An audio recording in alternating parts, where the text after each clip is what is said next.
Bonjour à tous et bienvenue dans cette nouvelle émission de Top Sport.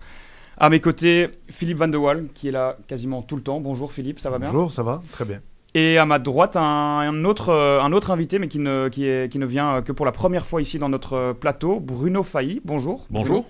Est-ce que tu pourrais tout d'abord te présenter en quelques mots?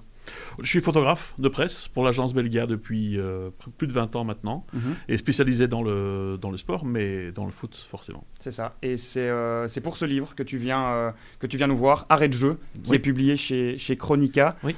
Ben voilà, est-ce que tu peux aussi, encore une fois, présenter peut-être ce livre en quelques mots? Qu'est-ce qu'on peut découvrir en achetant ce livre? Alors, on peut découvrir mes photos préférées depuis mon premier match Belga en 2005 jusqu'à l'Euro 2024 en juin dernier. Et c'était quoi le premier match? Le premier match, c'est un Saint-Tron-Moucron. Ok. Et c'est quoi tes souvenirs de ce match? Est-ce qu'il y avait un peu de stress il y avait du stress forcément, il y en a toujours maintenant, mais il y en avait forcément là parce que je débutais, quoi. Personne ne me connaissait trop dans ce milieu-là. Et donc c'est là où j'ai appris à faire mes premières photos dans des conditions un peu particulières. Mais voilà, le score c'était 6-3, ça je m'en souviens encore. Quel a été le déclic pour collecter toutes ces photos dans ce livre? À quel moment tu t'es dit, ok, voilà, maintenant j'ai envie vraiment de collecter toutes ces photos dans un livre? C'est pas moi, c'est mon éditeur qui est venu me trouver, qui me suivait sur les réseaux sociaux, qui s'est dit que ça aurait peut-être le coup de faire un livre. Il lui a fallu beaucoup de temps pour me convaincre, parce que moi je suis pas... Pour moi, une photo, c'est une photo de presse. Je la fais, elle est publiée le lendemain et puis elle disparaît. Je n'ai pas cette nécessité de laisser une trace. Voilà. Donc, mais bon, j'aimais bien mes photos, donc je les mettais un peu de côté comme ça après chaque match. Et puis quand il m'a dit on ferait bien un bouquin, on a commencé à sélectionner mes photos sur un sacré paquet depuis le début quand même. Et justement, il n'y a pas cette frustration de se dire qu'on fait des photos et que finalement le lendemain on va en faire d'autres et on aura déjà oublié celle de la veille? Il y a une part de frustration, ça c'est vrai. Il y a aussi la frustration quand on fait une photo, c'est que nos noms on ne les connaît pas. Enfin, je dis, je n'ai pas un culte de ma personnalité, mais on découvre en fait qui est derrière ces photos, dont certaines sont quand même vues par quand même des milliers de gens. On oublie pas mal de photos, mais celle qui est sur la photo de couverture de ce livre, on n'oublie pas. Est-ce que tu peux un peu expliquer cette photo qui montre Romelu Lukaku et Kevin De Bruyne? Quel est le contexte de cette photo? Coupe du Monde 2014 au Brésil. On est à Salvador et on élimine au bout des prolongations les USA. Et voilà, De Bruyne, Lukaku qui font cette célébration. Coup de chance parce que je suis de ce côté-là. Sur des Coupes du Monde, on ne peut pas changer de place. On a une place qui nous est attribuée depuis la veille. Et voilà, ils viennent faire cette célébration-là. Et cette photo-là, elle m'échappe complètement parce que dès le lendemain, elle est publiée, mais vraiment partout. Et même moi, je m'en aperçois pas tout de suite.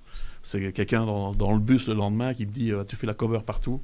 Et voilà. Et on m'en parle encore 10 ans après. Tu as eu des retours de Lukaku ou de Bruyne sur cette photo? Oui, des deux, mais assez tard. Je suis allé faire un reportage chez Kevin De Bruyne à Manchester et on en avait parlé. Et à Lukaku, je lui ai parlé il y a 2 ans. Il ne savait pas du tout que c'était moi. Ouais. Philippe, tu as eu l'occasion d'un peu feuilleter ce livre. Est-ce que c'est le genre de livre qui peut vraiment être utile pour les passionnés de football, mais pas seulement finalement? Non, pour les passionnés de football, mais crois-moi, par les joueurs même. Parce que j'ai été un bout de temps de l'autre côté de la barrière. Moi, j'étais encore du temps où nos amis, les photographes, étaient, moi, en tant que gardien, derrière mon but. Je préférais qu'ils soient de l'autre côté, comme ça, tu vois. Mais ça arrivait qu'ils étaient derrière mon but. Et à la fin, après quelques années, tu as une relation parfois amicale avec ces gens-là, parce que c'est ça que je veux dire. Il n'y a pas rien que les fans de foot qui aiment les photos, les joueurs aussi. Et moi, j'ai connu le temps où on faisait les yeux doux aux photographes pour... si tu as encore une photo, tu me la passes, quoi, tu vois. Donc, il y avait une relation comme ça, amicale avec eux, ce qui, je pense, maintenant, n'est plus tellement le cas, parce que beaucoup moins... Ça existe, mais... Voilà. Mais, non, moi, j'adore, parce que ce sont non seulement de belles images, mais aussi, chaque fois, un souvenir bien précis pour les joueurs. Est-ce qu'il y a, toi, une photo qui a été prise durant un de tes matchs dont tu te souviens et peut-être qui a été assez marquante dans ta carrière? Il y a une photo où, en 87, ce fameux match Bruges-Dortmund, qu'on était mené 3-0 à l'aller, on gagne 5-0 au retour, où je danse tout seul dans mon but. Et c'est bizarre parce que maintenant, il y a tellement de caméras autour du terrain que tu ne peux plus te permettre de faire quelque chose. Mais là, j'étais isolé parmi les 35 000 personnes à Bruges. Et il fallait que j'évacue ma joie, qu'on soit qualifié. Et je danse tout seul comme un con dans mon goal. Et il y a un photographe qui fait cette photo où tu vois que je suis en train de danser comme ça dans mon monde. Ça, c'est une des photos les plus atypiques, je veux dire, pour moi. Bruno, est-ce qu'avant un match, justement, on se dit, OK, aujourd'hui, j'ai vraiment envie d'aller essayer de capter quelque chose d'extraordinaire, d'aller chercher peut-être la photo dont parle Philippe ou cette photo dont on a parlé avec Lukaku et De Bruyne, ou bien ce n'est pas un objectif? Ouais, l'objectif, c'est de faire les meilleures photos possibles. Moi, la photo on me demande souvent la photo que je préfère, c'est celle que je préfère faire demain. Je me mets pas trop de pression et j'essaye surtout de ne pas vraiment attendre quelque chose parce que on ne l'a pas souvent, en fait, ce qu'on attend en photo. Tu dis que la photo que tu préfères, c'est celle peut-être que tu feras demain, mais si tu devais regarder dans le passé, ce serait laquelle? Ouais, celle de Bruyne Lukaku, forcément, parce que c'est elle qui m'a un petit peu ouvert certaines portes. Voilà, mais il y a d'autres images dans le bouquin qui me plaisent, notamment une photo d'entraînement à Serein, où on voit les joueurs, ils étaient encore en Pro League à ce moment-là, et où on voit buvettes, frites, comme ça. Et ça vraiment, enfin, moi, j'ai fait pendant 10 ans du foot régional. Et ça a vraiment fait c'est la photo qui fait la liaison entre ces deux. Ce sont même des photos, je pense, comme tu dis, buvettes, frites, etc. Quand tu le regardes, tu sens l'odeur. Presque. C'est presque. Allez, au sens figuré, c'est. Non, mais c'est vrai. La préface, si je dis pas de bêtises, est signée par Thomas Meunier. Par Thomas Meunier, oui. Justement, on parlait de cette relation joueur-photographe. C'est quoi un peu ta relation avec Thomas Meunier? Ma relation avec Thomas Meunier, elle est très très amicale. Elle est devenue très amicale. Moi, je l'ai connu à Bruges quand il est arrivé en 2011. Je suis allé me présenter à lui parce que j'étais suiveur du club de Bruges. Et je me suis dit, il arrive là, si quelqu'un parle français avec lui, ça va lui faire plaisir, de fait.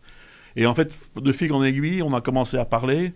Son épouse, Deborah Panzoku, son papa, je l'avais photographié parce qu'il jouait à Amti-Negezé, près de chez moi, et je l'avais déjà photographié avant. Donc on a commencé à parler comme ça, et maintenant on est amis. J'étais invité à son mariage, j'ai fait des photos, mais ma famille était invitée à son mariage. Et voilà, c'est mon ami dans le foot, ça c'est sûr. Oui. T'as d'autres bonnes relations avec des joueurs ou voilà, on fait pas trop ami entre guillemets avec les joueurs? En tout cas, je n'en ai pas vraiment de mauvaises, mais il y a des personnes avec qui je parle maintenant.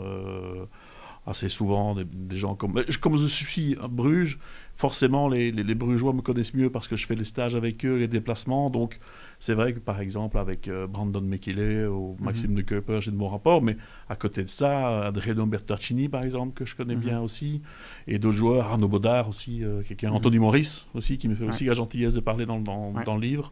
Voilà, ce sont des gens avec qui j'aime bien discuter, et de foot et d'autres choses. Ce genre de livre peut donner des idées à des jeunes photographes amateurs qui peut-être aiment le foot, qui peut-être aiment le football. Quel conseil tu donnerais à un jeune qui voudrait peut-être suivre un peu tes traces? Ne pas brûler les étapes. Je crois qu'il y a beaucoup de jeunes photographes qui veulent absolument commencer par photographier des Coupes d'Europe, des Coupes du Monde, tout ça. Et je leur rappelle qu'on peut aussi faire de bonnes photos en première provinciale, enfin dans les divisions ACFF. Maintenant, je me perds un peu dans les noms, désolé. Mais voilà, et faire ses armes et essayer toujours de transmettre l'émotion. Il n'y a pas seulement que l'action autour du foot. Il y a vraiment les émotions que ça peut générer.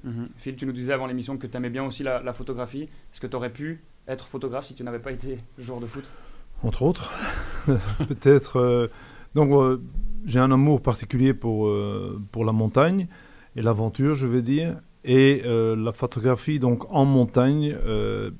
Maintenant, tout se fait, je vais dire, en montagne, surtout par les touristes et les aventuriers par iPhone, évidemment. Ça, c'est... On est en 2024, donc c'est normal. Mais de mon temps, c'était encore chouette de sortir le boîtier, de prendre son temps, de faire la bonne prise. Et la montagne est un cirque, évidemment, idéal pour tout photographe. Bruno, dernière question, d'un point de vue pratique pour ce livre. Voilà, où est-ce qu'on peut le retrouver? Donne-nous un peu les informations. Dans toutes les bonnes librairies, à partir de... déjà depuis la semaine dernière, donc Fnac, Club, tout ça. Il est disponible aussi sur chronicashop.be par Internet directement. On le reçoit en 2 jours. Voilà, dans toutes les librairies, il est en français. Rien qu'en français, malheureusement, mais voilà. Ok, très bien. Voilà, Arrêt de jeu de Bruno Failly aux éditions Chronica. C'est en tout cas validé par Top Score. Merci beaucoup Bruno. Merci beaucoup.